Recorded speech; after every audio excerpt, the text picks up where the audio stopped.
12 तारीख को माननीय न्यायालय ने 12 मई 2022 को माननीय न्यायालय ने आदेश पारित किया कि ताला तोड़ के जैसे भी आप उस एरिया का कमीशन करें। जब कमीशन किया गया तो अपनी संस्कृति, अपनी सभ्यता, हमारे पुरखों की जो यहाँ विरासत थी उसके साथ किस तरह से खिलवाड़ किया गया, ये काम हमने देखा। वेस्टर्न साइड पर मां श्रृंगार गौरी का विग्रह, नागर शैली से बना हुआ मंदिर, जब पहला तहखाना खोला गया जो एजाज जफाई के कब्जे में था, उसकी चाबी खोली गई तो वहां पे घंटियों के चिन्ह, पिलर पे हिंदू मंदिरों की सभ्यताएं, संस्कृत के श्लोक, देवी देवताओं को रखने के आले, व्यास जी का तहखाना, उसमें संस्कृत के श्लोक, कटी हुई मूर्तियां, देवी देवताओं को रखने के आले, जो गुंबद है उसके नीचे हिंदू मंदिर का शिखर, जो 3 गुंबद आप लोग देखते हैं उसके नीचे कटा हुआ हिंदू मंदिर का शिखर। और हद तो तब हो गई जब हम लोग मस्जिद के सेंट्रल डोम में गए तो वहां पे एक कैलेंडर लगा हुआ था, उस कैलेंडर पे लिखा था ज्ञान व्यापी मस्जिद। और जब उस कैलेंडर को उठाया तो उसके नीचे स्वास्तिक का चिन्ह मिला। पूरा का पूरा स्ट्रक्चर हिंदू सभ्यता से, हिंदू मंदिर से, हमारे आदि विश्वेश्वर की जो ओरिजिनल नक्शा था, उनका ओरिजिनल मंदिर था अष्ट मंडल का, उससे भरा हुआ मिला। और 15 मई तक हम लोगों ने ये सारी कमीशन की कार्रवाई की। उसके बाद हुआ कि अब तो कमीशन ओवर हो गया है और अब हम कोर्ट में अपनी रिपोर्ट सबमिट कर देंगे। तब हमारी लीगल टीम ने, मैंने, सुधीर जी ने, सुभाष जी ने, हरिशंकर जैन साहब ने एडवोकेट कमिश्नर महोदय से रिक्वेस्ट की कि एक अतिरिक्त दिन हमारे पास और है और हमें एक अतिरिक्त दिन और दिया जाए जो वजू एरिया है इसका कमीशन करने के लिए। क्योंकि जब हम लोग वजू एरिया के पास गए थे तो वहां पे हमें गोल एक आकृति दिखी जो बहुत ही डाउटफुल सी थी। और हमने जब वहां पे रिक्वेस्ट की कि इसको पानी कम किया जाए, हम उसमें अंदर जाके देखना चाहते हैं, तो बोला क्या बहुत सारी मछलियां मर जाएंगी। तो हम लोगों ने भी कहा कि हम लोग जैन हैं, मछलियां तो नहीं मरने देंगे। तो इसीलिए हमने प्रशासन से ये रिक्वेस्ट की कि वहां पे ऑक्सीजन की व्यवस्था की जाए। 16 तारीख को 2 घंटे के लिए कमीशन, 16 मई 2022 को 2 घंटे के लिए कमीशन होना था। उस वजू एरिया का पानी कम किया गया। हमारी लीगल टीम वहां पे अंदर पहुंची और मैं आप लोगों को वो नजारा आप लोगों के साथ शेयर करना चाहता हूं। जब 370 साल बाद, 400 साल बाद, मुझे नहीं पता नहीं कितने सालों के बाद हम लोगों ने अपने आराध्य देवता को देखा तो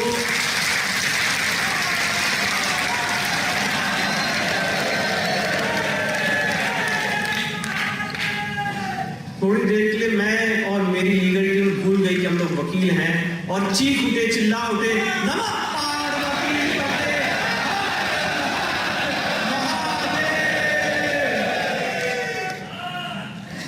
और उसी क्षण निश्चय कर लिया कि ये आज आखिरी दिन है जब हमारे बाबा के ऊपर वजू हुआ है, उनकी बेअदबी हुई है।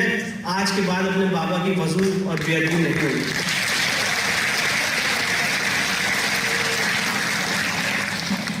प्रशासन ने बहुत सहयोग किया और सबके लिए जो बाकी सदस्य थे उनके लिए चाय, नाश्ता, प्रसाद व्यवस्था की गई। वो लोगों ने चाय, नाश्ता, प्रसाद ग्रहण किया और तब तक हम लोग कोर्ट पहुंचे। कोर्ट के सामने ये अर्जी थी कि वहां पे शिवलिंग बरामद हुआ है और 11:30 बजे नमाज पढ़ने आएंगे। और जिस तरह की धमकियां दी गई और जिस तरह का कंडक्ट है पास में, ये बहुत पॉसिबल है कि ये शिवलिंग और जो केस प्रॉपर्टी का पार्ट है इसको डिमोलिश और डिस्ट्रॉय किया जा सकता है, इसलिए आप इसको इमीडिएटली प्रोटेक्ट करें। माननीय न्यायालय ने हमारी रिक्वेस्ट को सुनते हुए ऑर्डर 39 रूल 1, 2 और 3 के तहत केस प्रॉपर्टी को प्रिजर्व करने के लिए x party interim order pass करने का उनका अधिकार था। उन्होंने तुरंत आदेश पास किया कि शिवलिंग का एरिया तत्काल प्रभाव से सील किया जाता है।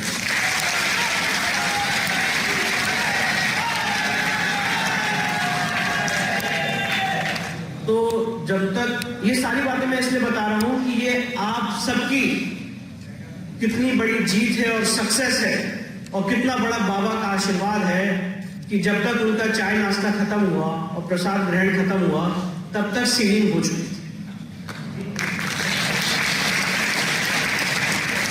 इसके बाद हमने तो लॉ में ये पढ़ा है और ये जाना है कि अगर सिविल जज सीनियर डिवीजन के ऑर्डर को अगर चुनौती देनी होती है तो डिस्ट्रिक्ट जज साहब के पास जाया जाता है, फिर उसके बाद हाई कोर्ट का स्टेज है, फिर सुप्रीम कोर्ट का स्टेज है। पर हमारे देश में कुछ समुदायों के लिए कानून अलग तरीके से काम करता है। मुस्लिम पक्ष ने सिविल जज सीनियर डिवीजन के ऑर्डर को, सीलिंग केस ऑर्डर को सीधे सुप्रीम कोर्ट में चुनौती दी और सुप्रीम कोर्ट में कहा कि ये हमारी नमाज और वजू रोक दिया गया है, ना हम यहाँ पे नमाज पढ़ सकते हैं ना वजू कर सकते हैं, जबकि ऐसा कोई ऑर्डर नहीं था। ऑर्डर सिर्फ और सिर्फ उस वजू एरिया को सील करने का था, नमाज रोकने का कोई ऑर्डर नहीं था। और देखिए कितनी बड़ी शक्ति होती है। और जो आप लोग और पुष्पेंद्र जी हमेशा कहते रहते हैं कि आपने 2014 में किसी को भेजा, 2017 में किसी को भेजा, 2019 में किसी को रिपीट किया।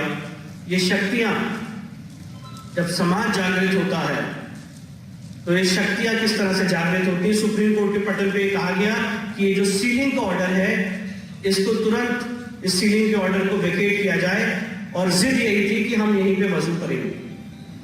तो सुप्रीम कोर्ट में यूपी सरकार की तरफ से, और मैं चाहूंगा इस बात को थोड़ा गौर दें, सुप्रीम कोर्ट में यूपी सरकार की तरफ से केंद्र सरकार के एक बहुत ही सीनियर लॉ ऑफिसर अपीयर हुए और उन्होंने सुप्रीम कोर्ट में स्टेटमेंट दिया कि अगर उस शिवलिंग को टच भी कर दिया तो लॉ एंड ऑर्डर प्रॉब्लम हो जाएगी।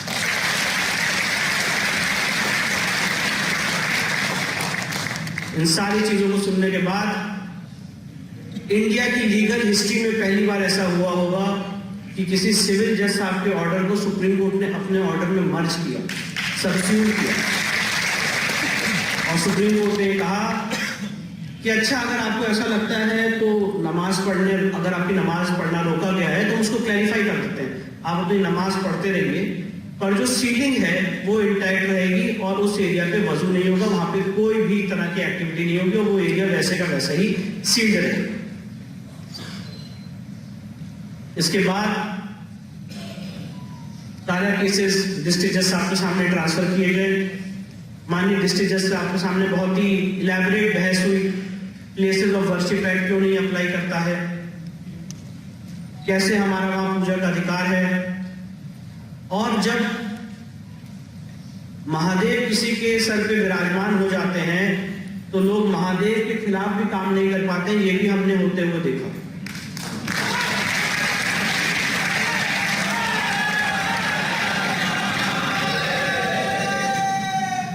हुआ ऐसा, जो मुस्लिम पक्ष के अंजुमन इंतजामिया के वकील थे उन्होंने कहा ये केस रिडिकुलस है, डस्टबिन में फेंक देना चाहिए, वेस्ट पेपर है, एकदम डिसमिस होने लायक योग्य है। और उनका तर्क ये था कि दीन मोहम्मद में इस केस को ऑलरेडी वक्फ प्रॉपर्टी घोषित किया जा चुका है, और मैं वक्फ, उन्होंने कहा कि मैं वक्फ प्रॉपर्टी और दीन मोहम्मद की वो पैरा पढ़ के सुनाना चाहता हूं आपको, जिसमें ये केस ऑलरेडी, आप उस पैरा को पढ़ लेंगे तो आप उस पैरा को पढ़ के इस केस को डिसमिस कर देंगे। बहुत चिल्ला के जोरों से कोर्ट में बोला कि दीन मोहम्मद का केस मेरे पे अप्लाई करता है, दीन मोहम्मद का केस मेरे पे अप्लाई करता है, और दीन मोहम्मद का वो पैरा 40 पढ़िए, पैरा 38 पढ़िए, और आप उसको पढ़ेंगे तो ये केस अभी डिसमिस हो जाएगा। तो जज साहब ने कहा कि पढ़िए। अब जब दीन मोहम्मद के केस का पैरा 40 पढ़ा गया तो उसमें लिखा हुआ है कि यहाँ पे मंदिर तोड़ के मस्जिद बनाएंगे, ये जगह वक्फ नहीं है, ये जगह वक्फ नहीं है, मंदिर तोड़ के मस्जिद नहीं बनाई जा सकती। तो कहने का तात्पर्य ये है कि ये सारे चीजें कोर्ट में हुई, और इसके बाद एक बहुत बड़ा ढोंग रचा गया वक्फ का कि ये हमारी वक्फ संपत्ति है, इसीलिए सिविल कोर्ट इसको डिसाइड नहीं कर सकती। और वक्फ संपत्ति को प्रूव करने के लिए कुछ डॉक्यूमेंट्स दिए गए। जब उन डॉक्यूमेंट्स का हमने अध्ययन किया और मिनिस्ट्री ऑफ माइनॉरिटी अफेयर्स की वेबसाइट को देखा तो पता चला कि ऐसी कोई प्रॉपर्टी दर्ज ही नहीं है मस्जिद के रूप में। और जो इन्होंने केस में दस्तावेज दाखिल किए हैं, जिसको वफ नंबर 100 कहते हैं, उसके आगे लिखा है आलमगीर मस्जिद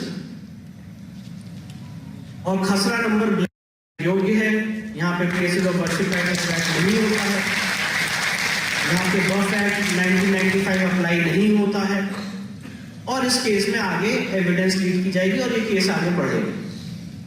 जब ये ऐतिहासिक फैसला आया तो मैं आप सबके सामने बताना चाहता हूं कि इतिहास में ऐसा पहली बार हुआ होगा जहां पे हम सनातनियों ने मिलके एकजुट होके एक मत होके प्लेसेस ऑफ वर्शिप एक्ट की कमर तोड़ने का काम किया, वक्फ एक्ट 1995 की कमर तोड़ने का काम किया और ये प्रूव किया और साबित किया कि जो इस देश में, इस समाज में एक झूठा नैरेटिव फैलाया जा रहा है कि इस तरह के मुकदमे नहीं चल सकते हैं क्योंकि वो प्लेसेस ऑफ वर्शिप एक्ट का उल्लंघन करते हैं, उस नैरेटिव को, उस झूठ को तोड़ने का काम किया। क्योंकि प्लेसेस ऑफ वर्शिप एक्ट 1991 का कोई अध्ययन करेगा तो सेक्शन 4 सब क्लॉज 1 में ये स्पष्ट रूप से लिखा हुआ है कि प्लेसेस ऑफ वर्शिप एक्ट 15 अगस्त 1947 को जो जिस जगह का धार्मिक स्वरूप था वो वैसे ही रहे। तो सवाल ये उठता है और हमारा आर्गुमेंट और हमारी रिसर्च ये है कि अगर कोई जगह इतिहास में मंदिर की थी, हमारे देवता की थी और उसमें आप जबरन घुस जाते हैं तो मंदिर का कैरेक्टर कभी खत्म नहीं होता है। सुप्रीम कोर्ट ने राम मंदिर के केस में कहा है पैरा 116 117 में कि हो सकता है कि मंदिर छीन-बीन हो जाए, बाढ़ में बह जाए, अर्थक्वेक से ढह जाए, कोई क्षति पहुंच जाए, पर जो मंदिर बनाने का संकल्प होता है वो अमर होता है, वो अमिट होता है। तो जो हमारे आदि विशेश्वर यहां पे स्वयं प्रकट हुए हैं, उनका ये प्राकट्य स्थल है। स्वयंभू ज्योतिर्लिंग है, जो 12 ज्योतिर्लिंग है उनमें से 5 ज्योतिर्लिंग स्वयंभू ज्योतिर्लिंग है। उन 5 स्वयंभू ज्योतिर्लिंग में से जो सबसे पहला ज्योतिर्लिंग है वो आदि विशेश्वर का स्वयंभू ज्योतिर्लिंग। और ये बात सुप्रीम कोर्ट ने, जस्टिस रामास्वामी ने, जब काशी विश्वनाथ एक्ट 1983 की कॉन्स्टिट्यूशनल वैलिडिटी को चैलेंज किया गया था, उसमें बात उन्होंने होल्ड की है कि ये आदि विशेश्वर यहाँ के मूल देवता है, ये उनका ओरिजिनल ज्योतिर्लिंग है और यहाँ पे मंदिर तोड़ के मस्जिद बनाने का इतिहास है। तो इस केस में मैं आपको ये बताना चाहता हूं, हमें ये प्रूव नहीं करना है कि यहाँ पे मंदिर तोड़ा गया। मंदिर तोड़ना तो ऑलरेडी प्रूव है। आज सवाल ये है कि हमें आपको मिलके इसको जो वापस लेने का काम करना है, ये उस चीज की लीगल लड़ाई है और जो इतिहास में तलवारों की नोक पे हुआ उसको कलम से रेक्टिफाई करने के लिए ये लीगल लड़ाई हम लोग लड़।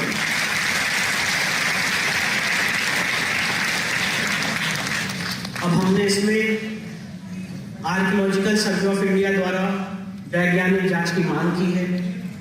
हमने मांग की है कि जो शिवलिंग है उसका अर्घा है, उसके नीचे जो एक्सकेवेशन होना है, जब एक्सकेवेट किया जाएगा तो ये पता चलेगा इसकी क्या लेंथ है, इसकी क्या ब्रेथ है और ये कितना पुराना है। और उससे जो हमारा बिलीफ फेथ है वो एक साइंटिफिक माध्यम से स्टैब्लिश किया जाएगा। इसके बाद ये एप्लीकेशन जब हमने डाली तो उसमें भी बहुत लेवल के भ्रम फैलाए गए कि हम शिवलिंग को खंडित करने की बात कर रहे हैं, हम शिवलिंग को छेड़छाड़ करने की बात कर रहे हैं, जबकि हमने बात कही थी कि शिवलिंग की साइंटिफिक जांच की जाए बिना शिवलिंग को छेड़छाड़ किए। और director of archaeological survey of India का स्टेटमेंट भी आया है कि बिना शिवलिंग को खंडित किए हुए उसकी साइंटिफिक जांच पॉसिबल है, बिना शिवलिंग के साथ छेड़छाड़ किए हुए उसकी साइंटिफिक जांच पॉसिबल है।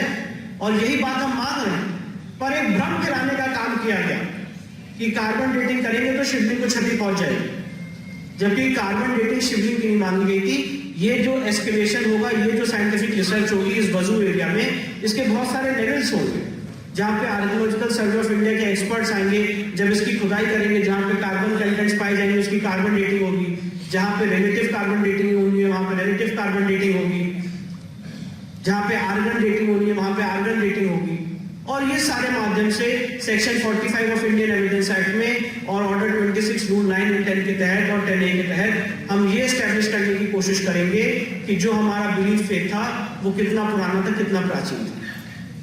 इसके लिए कोर्ट में सुनवाई चल रही है और आप सबका आशीर्वाद रहा तो एक दूसरा साइंटिफिक कमीशन बहुत जल्दी जारी होगा और एएसआई की रिपोर्ट इस केस में मील का पत्थर बनेगी। मैं आप सबके माध्यम से कहना चाहता हूं कि इस केस में हम जीत की दहलीज पे हैं।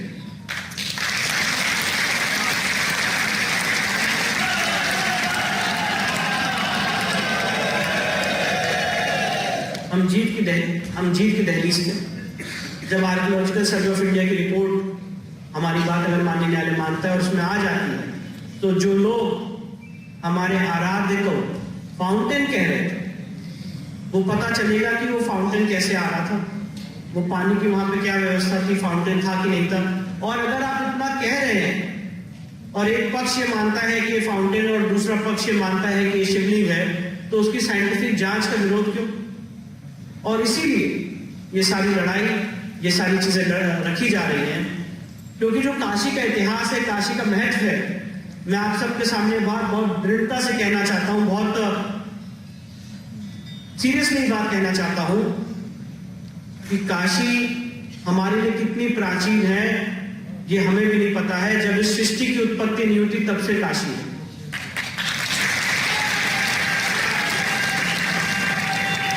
ये 5 कोस का क्षेत्र अविमुक्त क्षेत्र है। यहाँ पे काशी विश्वनाथ मंदिर के मुख्य पुजारी बैठे हुए माननीय श्रीकांत जी, और मैंने उनसे वादा किया, एक कॉरिडोर बना था जब उन्होंने पूजा की थी। और ये हम सब लोगों की धारणा है, मंशा है कि जो हमारे वहां पे बाबा मिले हैं वहां पे बहुत जल्द आप ये नजारा देखेंगे कि माननीय श्रीकांत जी हमारे प्रधानमंत्री के साथ दोबारा रुद्राभिषेक करते हैं।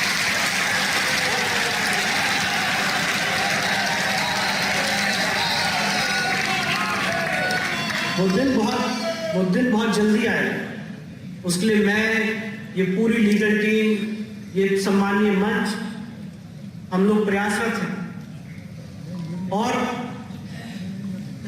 मैं बात कहना चाहता हूं कि जो जेम्स प्रिंसेप की किताब है उन्होंने क्या कहा है काशी के बारे में कुछ शब्दों में बताना चाहता हूं।